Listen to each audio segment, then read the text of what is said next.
చాలా సంతోషం ఈ విధంగా మీ అందరితో మాట్లాడటం. మనకి జూలై మాసంలో 3 దినాలు మనకి ప్రార్థనలు ఉన్నాయి. 32వ వార్షికోత్సవం మనం జరుపుకోబోతున్నాం విశాఖపట్నంలో జూలై 11వ తారీఖున.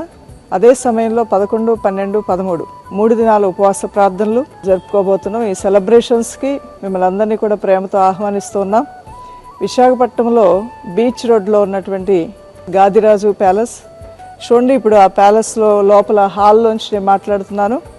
విశాలమైన హాలు ఎటు చూసినప్పటికీ కూడా వేలాది మందిగా కూర్చొని ఆరాధించడానికి, దేవుని గణపరచడానికి మనకి చక్కటి హాల్ని మీ అందరి కొరకు కూడా ఏర్పాటు చేశాం.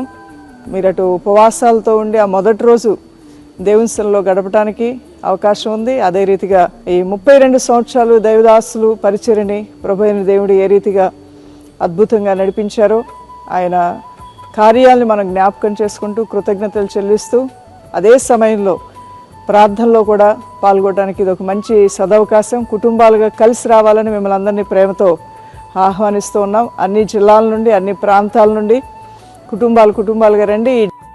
సో ఇక్కడ మరి ఇదంతా కూడా కార్ పార్కింగ్ ఏరియా మీరు చూస్తున్నారు కదా.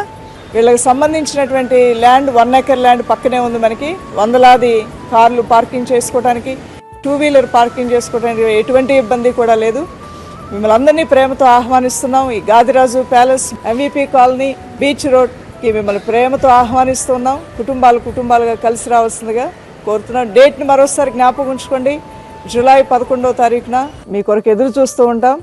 దైవదాసులు స్టీఫెన్ పాల్ గారు, దైవజనులు శైలాపాల్ గారు, మరి కుటుంబంగా మేము ఇక్కడ ఉండి 7 గంటల సమయాన్ని దేవుని సన్నిధిలో గడిపే రీతిగా మరి మేము మీ మధ్యలో ఉండి పరిచర్య చేయబోతున్నాం. అనేకమైనటువంటి దైవ ప్రత్యక్షతలు, దైవ కార్యాలు, మహిమగలటువంటి దేవుని యొక్క కార్యాలు మీరు చూడబోతున్నారు. ఉపవాస ప్రార్థన ప్రారంభించిన మొదటి రోజునే దైవ కార్యాలు మీరు చూసి ప్రభునామాన్ని గణపరిచే రీతిగా ఈ డేట్ని మీరు ప్రత్యేకపరచుకోండి, సిద్ధపడండి, రండి. మిమ్మల్ని అందరినీ ప్రేమతో ఆహ్వానిస్తూ ఉన్నాం. God bless you all.